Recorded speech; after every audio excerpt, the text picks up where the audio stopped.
Hi, I'm Eric Lanask. We're here at Editors Day in Santa Clara. I'm talking with Virtual Hold Technologies, Wes Hayden. Wes, thanks for joining me. Great to have you with us. Thanks. Great to be here, Eric. So, let's start off with the latest from Virtual Hold Technology. You mentioned to me that you just released a new product. Tell me about it. Okay. Well, as you know, we've been known for addressing the problem of preventing customers from waiting on hold for a long time. As we look at the market and we look at how things are developing, this has been a problem that has evolved from just an inbound phone call to interactions that occur across all channels. And while we were updating our core product to be able to address all these channels, we also saw the opportunity to address another problem, which is keeping track of customers' hops across those interaction channels, maintaining that context, and allowing our customers to act on that information with the next best step they should take to solve the customer problem. How does that correlate back to the original product?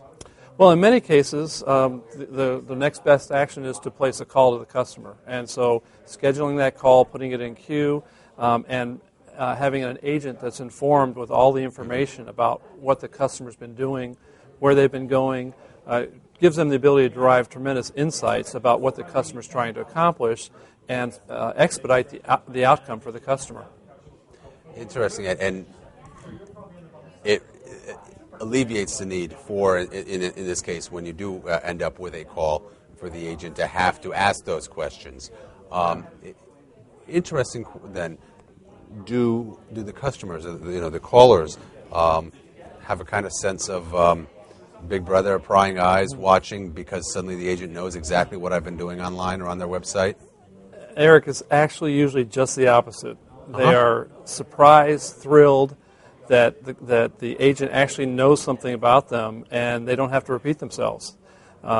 We've had customers who've done A/B studies. They've tested a callback with context and a callback just out of the blue. And what's interesting is customers rate agents as more knowledgeable when they have that information about why the customer is calling and they know something about them.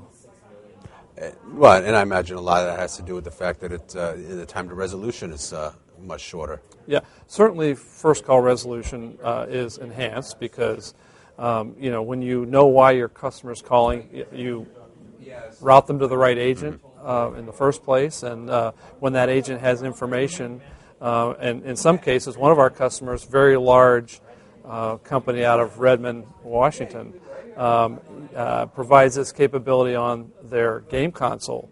So when the gamers actually need help, they fill out a screen, hit enter, it goes to the call center, and the agent triages the call before they call the customer back, and they've shortened the average handle time by minutes. So it's been a very significant savings for them. Wow, interesting. Are there challenges, or were there challenges in sort of navigating that multi-channel or I guess omni-channel is the word today environment in also accomplishing your objectives? Well, I think that the biggest channel we have is not developing the product because we've been studying it for a long time. Yeah. The biggest challenge is coming up with the simplest use cases that resonate most in the marketplace, because what we're finding is every customer has a little different use case for using this information. And so for a company like us, it's a question of figuring out how can we address the largest segment of the market that has a common problem. Mm-hmm. So it's really more of a marketing challenge for us than it is a technology challenge. Mm-hmm. Our technology, we think, is great because we've developed it to be, first of all, platform agnostic. So we work with all the major infrastructure providers, Avaya, Cisco, Genesys, Interactive Intelligence, Aspect. And we're operating at the application layer, so it's a transportable application as customers make changes in their environment, which has been happening in the last several years. We see the opportunity to address a very wide market and provide our customers with investment protection, as they make decisions on what their future looks like. This sort of conversation around providing or informing agents about the customer journey. This is not a new conversation. It's been going on for a little while. Why has it taken so long to actually become a core part of the process? Yeah. I think the real reason is that organizations are just coming to grips with how important it is and aligning themselves organizationally to address the problem as one. We still, to this day, find organizations that have one group that's responsible for web, another group responsible for their mobile app, and very few have really taken a holistic approach and view the problem from the customer's perspective. The customer isn't going to only use the web or only use a mobile app. They're going to use all the channels available to them. Sure. Which is why, several years ago, the expectations were with all these new channels, call volumes would go down, and that hasn't happened.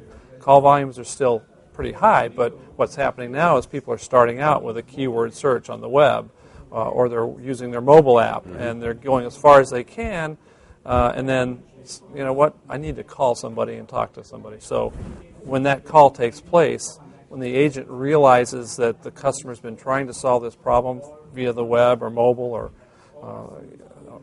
even through social media, it makes a big difference in how the response is handled. That leads me to my next question about social media. How important is social media these days?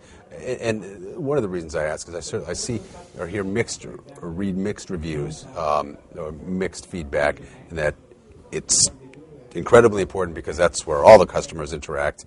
Yet, on the other hand, just recently I've read a number of reports indicating that that businesses rarely actually interact with their customers on social media. So there's a little disconnect. I think the jury's still out. I think companies are trying to figure out how to best use social media, and there hasn't been a uniform solution that's been adopted by consumers or by companies that are trying to address customer service.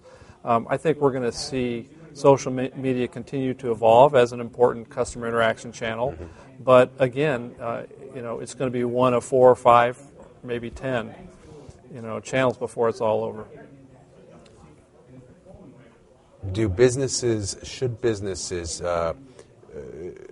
be more cautious when rolling out their mobile apps? I think that's another interesting area for businesses to look at is how effective are their mobile apps. A lot of companies seem to be tossing their mobile apps out there just so that they say, okay, hey, we've got a mobile app too. But it isn't always necessarily convenient or conducive to a positive experience. Well, my view on mobile apps are just that. We're in a mobile app 1.0 world, right? Companies rushed to get a mobile app out because they had to. Yeah. How many of those mobile apps were actually tied to the customer experience, and how many of them, or thought about the customer experience, how many of them were integrated with the contact center? Almost none. In fact, if you look at most of the mobile apps today, you hit the Contact Us button, you'll get a list of 5, 10, 800 numbers. And guess what happens? You start the process all over again.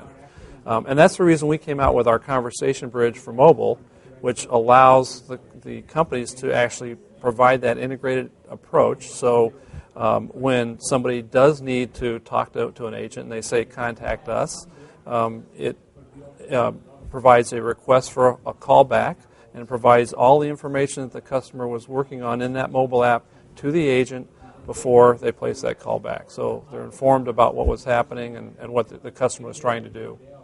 And I think the mobile 2.0 version, that's going to be a requirement. You're going to see everybody wants to have an integrated experience with their mobile app and their contact center. I would certainly agree, and I think I speak for anybody that's used ineffective mobile apps, that hopefully adoption will be high on that end. Yeah. Wes, thank you so much for joining us. It's been a pleasure. Great to be here. Thanks.